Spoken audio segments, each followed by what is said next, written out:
Baseball, America's pastime, America's game. But for me, it's much more than a game. It's a lifestyle, a commitment to excellence, a willingness to learn and thrive in high-pressure situations. The game is more than just simply whoever scores the most runs after 9 innings wins the game, though it does help. It's a strategic battle between players and coaches. A steal. What looks like a simple steal takes extreme mental and physical capability. What are the pitcher's pickup moves like? How good an arm does the catcher have? Does the pitcher lean when he comes to set position? These are all questions that the potential base stealer must ask himself while trying to attempt a steal. When the pitcher lifts his left foot, if he's a right-handed pitcher, you're gone. Heading straight towards the bag at full speed, the nicely timed slide to the outside corner of the base will definitely increase your chances of being safe. If you're the opposing coach or pitcher, one way to counter a base stealer would be a pitch out. A pitch out is simply just where the pitcher throws it to the extreme outside of the batter, where the catcher can just stand up, catch the ball, is already ready to throw it, just catches it and throws the runner out. A bunt. This also looks like a simple task, right? Just stick your bat out there, just tap it down the baseline.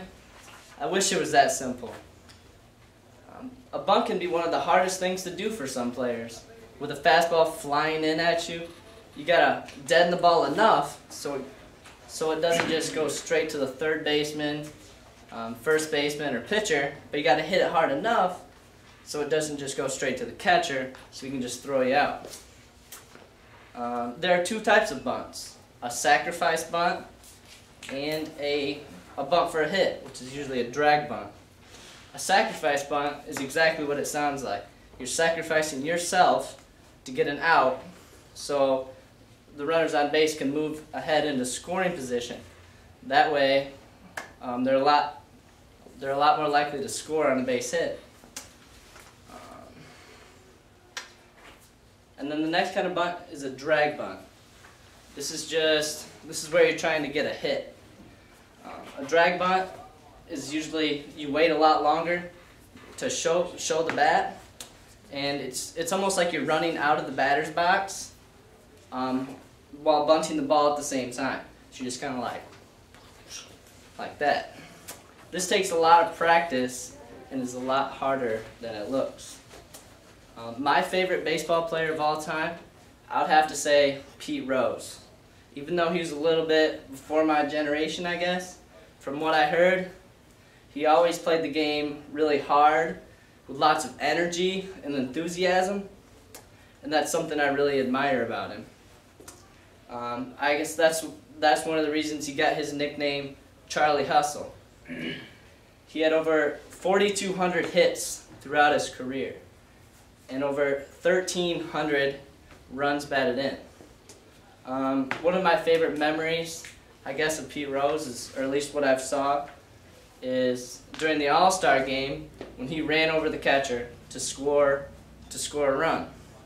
At that time, the All-Star game didn't really mean anything because there wasn't no home field advantage perk or anything like that. He just did it because he wanted to win, and he was going to refuse to lose, and that's something I really admired about him. His competitiveness and just everything that he stood for is just something that I really loved about him. The game that's been played for over 100 years is not so simple. That is why it is loved by so many people.